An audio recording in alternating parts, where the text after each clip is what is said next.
भूत होते हैं या नहीं, इस पे बहस तो बहुत होती है, पर सच झूठ का फैसला अब मैं आप पर छोड़ती हूँ। तो स्वागत है आपका घोस्ट स्टोरीज इन हिंदी में, जहाँ मैं हूँ आपकी होस्ट विदिशा।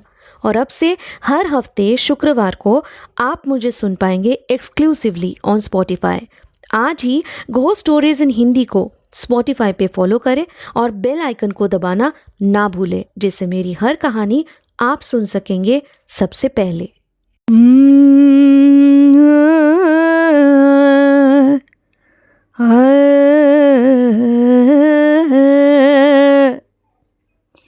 मनोहर अपने ख्यालों में मगन होकर गुनगुनाता हुआ ट्रक चलाए जा रहा था। अचानक से तभी उसका फ़ोन बज उठता है। फ़ोन के स्क्रीन पे लिखा हुआ था पारो, जिसे देखते ही मनोहर के चेहरे पर मुस्कुराहट अपने आप आ जाती है। कॉल उठाकर स्पीकर ऑन करते हुए उसने कहा, हाँ, बोलो मेरी गुलाबो, सब खैरियत तो है ना? जी, यहाँ तो खैरियत है, पर आप ये बताओ कि आपने कुछ खाया है कि नहीं? अरे मेरी प्यारी, मुझे इतना फुर्सत कहाँ। ऊपर से यहाँ आसपास ना कोई ढाबा दिख रहा है, ना ही कोई दुकान है। तो तू ही बता, कैसे खाऊं और क्या खाऊं? भला ये भी कोई बात हुई? आप सुबह के 10 बजे लौटोगे, तब तक क्या आप भूखे रहोगे? अच्छा ठीक है, तू चिंता न कर, मैं कुछ देखता हूँ, तू अपना ख्याल रखना। जी, आप भी। ट्रक को रास्ते के एक कोने पे खड़ा करके पॉकेट से बीड़ी का पैकेट निकाल लाता है मनोहर। माचिस की आग जलाकर 2 बार उस बीड़ी से धुआं छोड़ते हुए मनोहर अपनी नई नवेली दुल्हन के बारे में सोचने लग जाता है। कल तक उसके दुनिया में कोई भी नहीं था जो उसकी इतनी परवाह करे, पर पिछले 2 हफ्तों से लगातार रोज़ ऐसे ही पारो के मौजूदगी पर सब कुछ बदल चुका है। बड़ी भोली और मासूम सी बीवी मिली है उसे।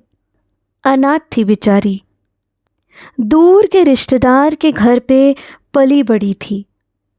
मनोहर भी 2 साल पहले अपना आखिरी सहारा खो चुका था। बस माँ ही थी जिसने उसकी ज़िंदगी की बागडोर संभाली हुई थी। उनके गुजर जाने पर मनोहर की जीने की उम्मीद भी खो चुकी थी, लेकिन उसके जिगरी यार सुखी के होते हुए उसे कभी किसी बात की कमी महसूस नहीं हुई।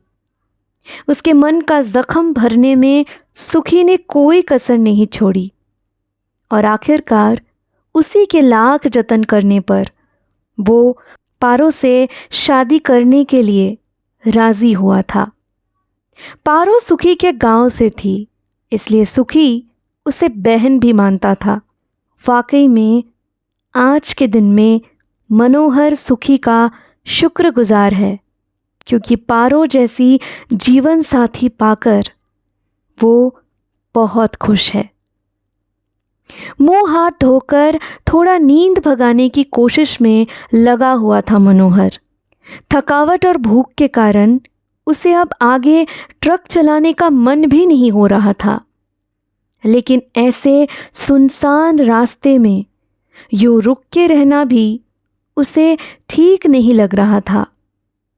पीछे मुड़कर ट्रक की तरफ बढ़ते ही उसकी नज़रें रास्ते के दूसरी ओर पे पड़ी। उसे अपने आंखों देखी पे यकीन ही नहीं हो रहा था। कहीं मैं जगे हुए सपना तो नहीं देख रहा हूं?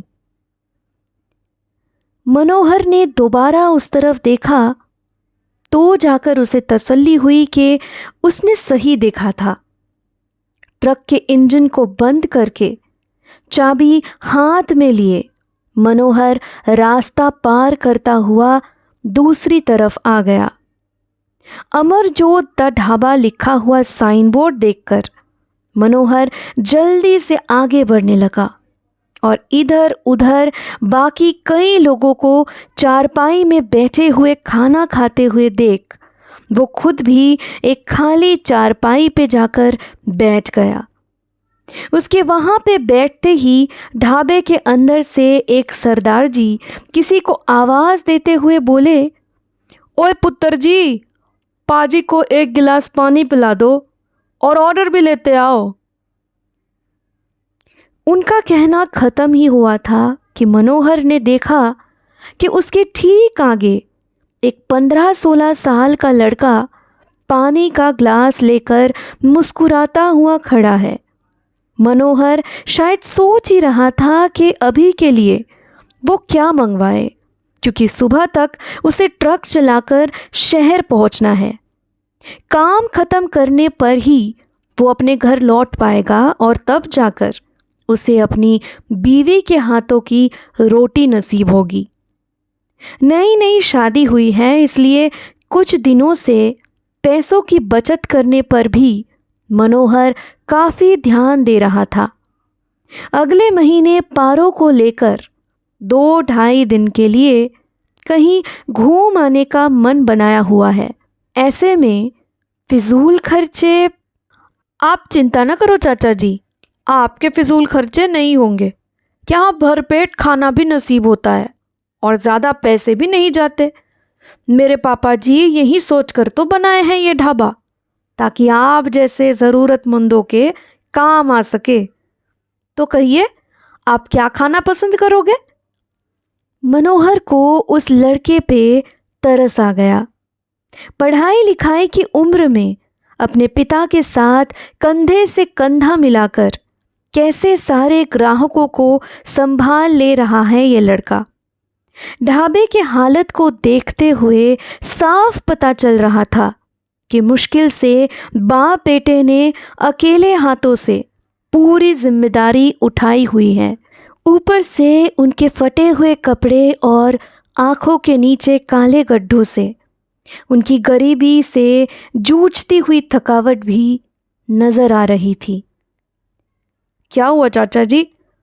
आपने बताया नहीं कि आपके लिए क्या लाऊं?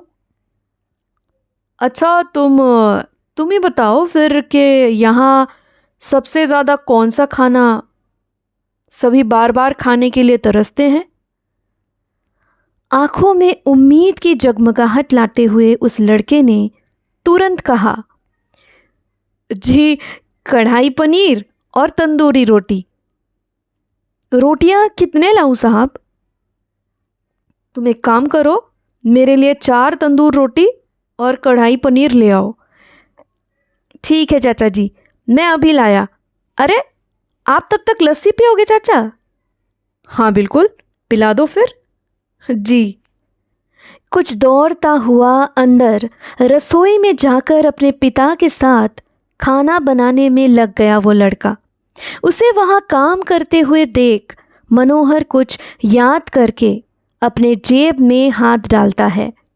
वहाँ से मोबाइल निकालकर अपनी पत्नी को वो कॉल करने ही वाला था कि तभी उसके ठीक मुंह के सामने किसी ने एक बड़े से स्टील का ग्लास लाकर रख दिया।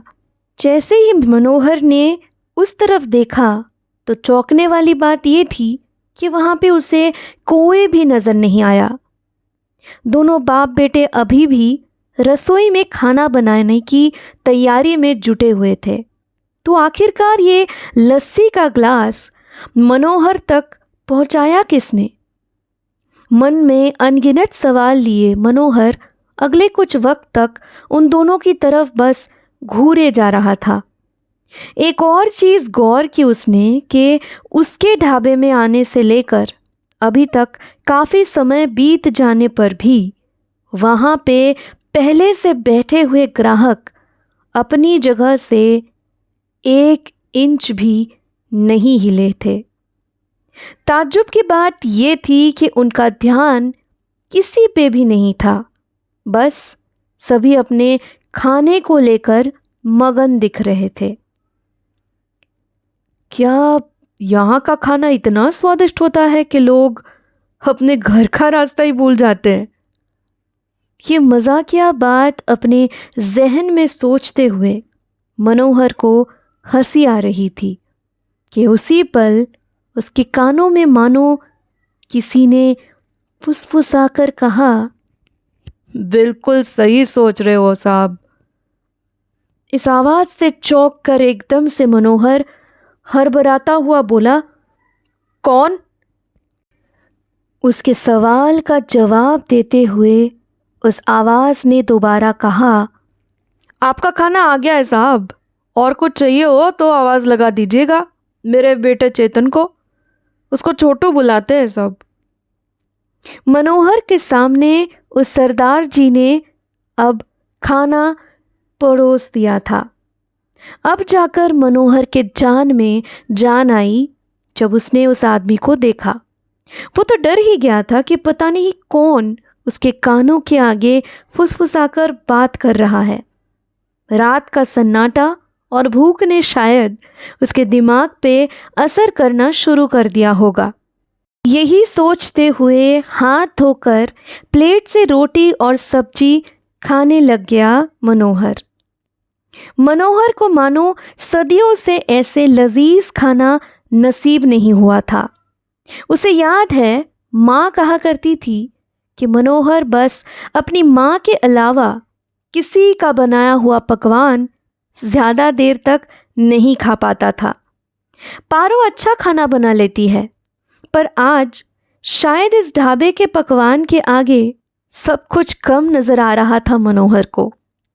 कई बार लगातार कॉल किए जा रही थी पारो। मनोहर कोई भी जवाब नहीं दे रहा था।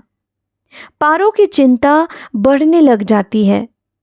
ऐसे आज पहली बार हो रहा था कि मनोहर उसके साथ बिना बात किए इतने वक्त तक चुप्पी लगाए बैठा था।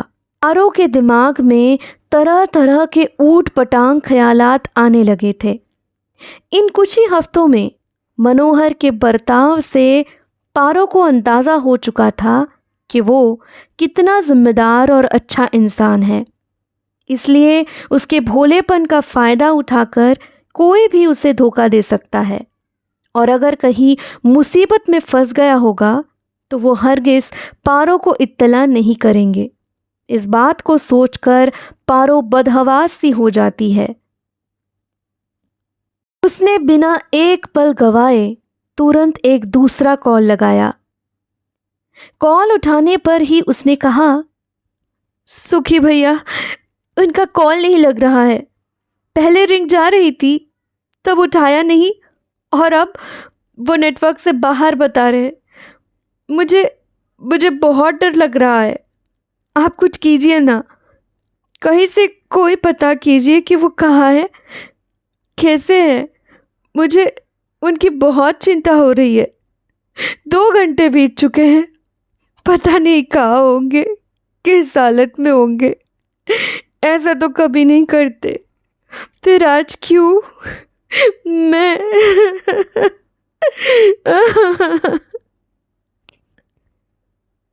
शांत हो जाओ पारो बहन, मुझे थोड़ा समय दो। मैं तुम्हें थोड़ी देर में कॉल करता हूँ। तब तक देखता हूँ कहीं से कोई खबर मिले तो तसल्ली हो जाएगी। पर तब तक तुम परेशान ना हो। मेरा यार फौलादे जिगर वाला है, बिल्कुल ठीक होगा जहाँ भी होगा। बस उसका फ़ोन नहीं लग रहा होगा किसी वजह से। इसमें इतनी डरने की ज़रूरत नहीं है, ठीक है? मैं रखता हूँ। तुम्हें अगर उसका कोई खबर मिले तो तुम भी तुरंत मुझे बता देना। सुखी ने कॉल रखते ही उसके माथे पर चिंता की लकीरें नजर आने लगी थी। कहीं ना कहीं वो भी पारो की बातों से सहमत था। मनोहर कभी भी इतना गैर जिम्मेदार नहीं था कि पारो को इतना परेशान करे। फिर ऐसी कौन सी वजह थी कि मनोहर यूं कॉल नहीं उठा रहा था? घोस्ट स्टोरीज इन हिंदी को स्पॉटिफाई पे फॉलो करते वक्त बेल आइकन को दबाना ना भूलें, जिससे मेरी हर कहानी आप सुन सकेंगे सबसे पहले। अब से हफ्ते के हर शुक्रवार को मैं आपके लिए लाऊंगी ऐसी कहानियाँ जो आपके डर के परिभाषा को बदल के रख देगी।